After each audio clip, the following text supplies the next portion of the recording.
Hello friends, welcome to home food recipes. આજે આપણે બનાવીશું એકદમ સોફ્ટ અને જાળીદાર દેસાઈ વડા, જેને ઘણા લોકો જુવારના વડા કે પછી ખાટા વડા પણ કહે છે. આ વડા સાઉથ ગુજરાતમાં ખૂબ જ ફેમસ છે. કોઈ પણ શુભ ત્યોહાર પર, શીતળા સાતમ પર કે પછી કાળી ચૌદસ પર આ વડા ચોક્કસ બનાવવામાં આવે છે. ખાવામાં પણ એકદમ ટેસ્ટી લાગે છે. એક વડું અહીંયા હું તોડીને પણ તમને બતાવું છું કે અંદરથી કેટલા જાળીદાર વડા બન્યા છે. તો ચલો આવા પરફેક્ટ વડા બનાવવાનું આપણે શરૂ કરીએ. તો સૌથી પહેલાં એક નાના પેનની અંદર આપણે 1 ટેબલ સ્પૂન જેટલા મેથીના દાણા ઉમેરીશું અને એકદમ ધીમા તાપે 1 થી 1.5 મિનિટ માટે આપણે આ મેથીને શેકી લેવાની છે. જ્યાં સુધી એનો કલર થોડો બદલાઈ ના જાય ત્યાં સુધી એને શેકીશું. જ્યારે આ રીતનો મેથીનો બ્રાઉન કલર આવી જાય ત્યારે આપણે ગેસ બંધ કરી દઈશું અને તરત જ એક નાની ખાંડીની અંદર લઈને એને આપણે વાટી લેવાની છે.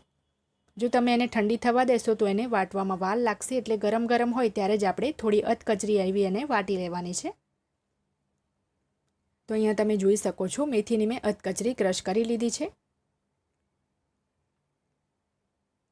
હવે એક બાઉલની અંદર આપણે 3 કપ જેટલો જુવારનો લોટ ઉમેરીશું. ગ્રામમાં જોશો તો 1 કપ જુવારનો લોટ 80 ગ્રામ જેટલો થાય છે. ટોટલ 3 કપ એટલે કે આપણે અહીંયા 250 ગ્રામ જેટલો જુવારનો લોટ લીધો છે. હવે એમાં આપણે 1 કપ જેટલો ઘઉંનો ઘગરો લોટ ઉમેરીશું. અહીંયા મારી પાસે ઘઉંનો ઘગરો લોટ હતો એટલે મેં લીધો છે. જો તમારી પાસે ના હોય તો નોર્મલ આપણે જે રોજ રોટલી બનાવવામાં યુઝ કરીએ છીએ એ લોટ પણ લઈ શકો છો. 120 ગ્રામ ઘઉંનો લોટ લીધો છે. હવે 3/4 કપ એટલે કે પોણા કપ જેટલો આપણે અડદની દાળનો લોટ લેવાનો છે, જે ગ્રામમાં 100 ગ્રામ છે. અડદની દાળને મેં ઘરે જ ભીના કપડાથી લૂછીને પંખા નીચે 10 મિનિટ સૂકવી લીધી હતી અને પછી મિક્સરમાં પીસીને લોટ તૈયાર કર્યો હતો અને પછી ચાળીને એડ કર્યો છે. નહીં ચાળો તો પણ ચાલી જશે. હવે જે મેથી ક્રશ કરી હતી એ પણ આપણે એમાં એડ કરી દઈશું. મેથીનો લોટ જો તમારી પાસે હોય તો 2-3 ચમચી તમે લોટ પણ એડ કરી દઈશો, નહીં તો આ રીતે વાટીને પણ ઉમેરી શકાય છે. પણ મેથી ચોક્કસ ઉમેરવાની છે. એનાથી જે વડા છે એમાં ફર્મેન્ટેશન સારું આવે છે. તો બધું બરાબર મિક્સ કરીને આપણે એમાં 1/4 કપ જેટલું ખાટું દહીં ઉમેરીશું. દહીં અહીંયા મારું ખાટું છે એટલે મેં 1/4 કપ એટલે કે 5 કપ જેટલું લીધું છે. જો તમારું દહીં મોડું હોય તો તમારે અડધો કપ જેટલું દહીં એમાં એડ કરી દેવાનું છે. અને અત્યારે રાત્રે 10 વાગે આ વડાનો લોટ હું પલાળું છું. સવારે 11 કે 12 વાગે હું વડા બનાવીશ. ટોટલ આપણે 12-13 કલાક એને રાખવો પડશે આથો લાવવા માટે. થોડું થોડું કરીને હવે આપણે એમાં પાણી ઉમેરીશું અને હાથથી પકડી શકીએ એ રીતનું આપણે ખીરું રેડી કરવાનું છે. તો ટોટલ અહીંયા 1 કપ પાણી મેં એડ કરી દીધું છે. બીજું પણ પાણી એડ કરીને આપણે સરસ મિશ્રણ રેડી કરવાનું છે. તો ટોટલ અહીંયા મેં 2 કપ એટલે કે 400 ml જેટલું પાણી યુઝ કર્યું છે આટલા લોટ બાંધવામાં. અને તમે જોઈ શકો છો કે વડાનું મિશ્રણ આપણું રેડી છે. આ રીતે હાથથી પકડી શકીએ એ રીતનું હોવું જોઈએ. અત્યારે આ તમને થોડું ગાઢું લાગતું હશે, પણ પછી જે આથો આવી જશે એટલે થોડું એ વધારે પડતું લૂઝ થઈ જશે. તો આ રીતે લોટને આપણે વાસણમાં ફેલાવી દેવાનો છે.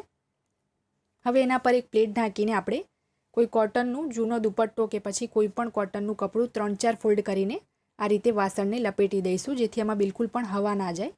હવે એને ગરમ જગ્યાએ 12-13 કલાક આપણે મૂકી રાખવાનું છે.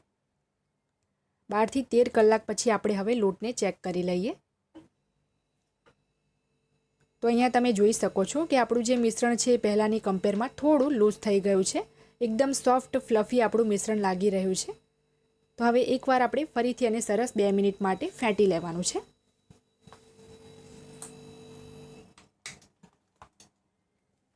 તો સરસ આપણો લોટ જે છે 2 મિનિટ ફેંટાઈ જાય પછી આપણે એમાં બાકીની વસ્તુ ઉમેરીશું. તો સ્વાદ મુજબ આપણે એમાં મીઠું એડ કરવાનું છે. અહીંયા મેં 1.5 ચમચી જેટલું મીઠું એડ કર્યું છે. જો તમને ઓછું લાગે તો બીજું પણ મીઠું એડ કરી શકાય છે. અડધી ચમચી આપણે એમાં હળદર ઉમેરીશું. 1 ચમચી આપણે એમાં તીખું લાલ મરચું પાવડર ઉમેરીશું. 1 ટેબલ સ્પૂન જેટલા સૂકા જે આખા દાણા આવે એ એડ કરીશું. આખા જ ઉમેરવાના છે. 2 ચમચી જેટલા આપણે એમાં સફેદ તલ ઉમેરીશું.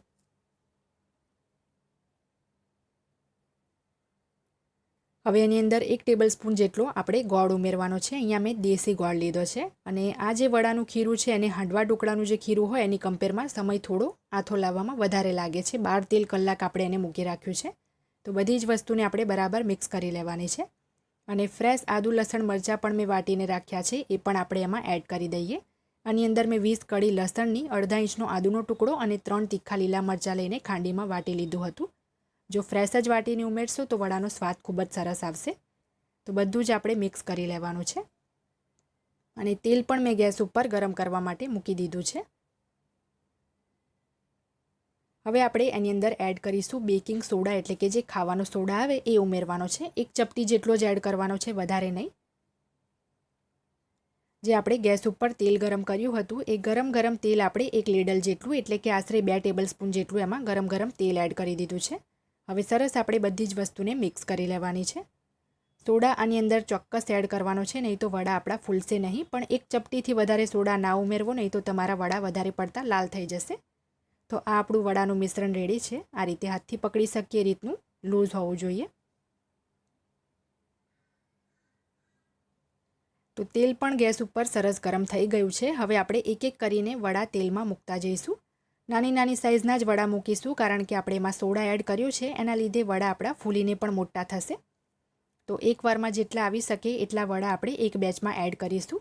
અને શરૂઆતમાં બિલકુલ પણ એને છેડવાના નથી, જારો નથી લગાવવાનો, નહીં તો એ તૂટવા લાગશે. અમુક સેકન્ડ થશે એટલે વડા તેલમાં એની જાતે જ ઉપર આવીને તરવા લાગશે આ રીતે. એટલે આપણે જારાથી ઉલટ પલટ કરતા રહીને એને ગોલ્ડન બ્રાઉન થાય ત્યાં સુધી ફ્રાય થવા દઈશું.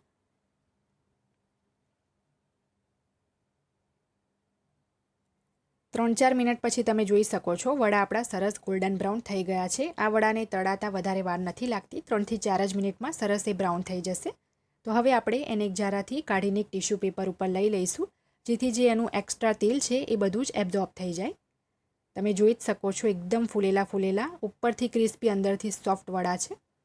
તો બીજા બેચના પણ વડા સેમ પહેલાંની જેમ જ મેં ફ્રાય કરી લીધા છે. એને પણ આપણે ટીશ્યુ પેપર ઉપર કાઢી લઈશું. ટોટલ આટલી ક્વોન્ટિટીમાં આ રીતના 4 બેચ વડા રેડી થશે.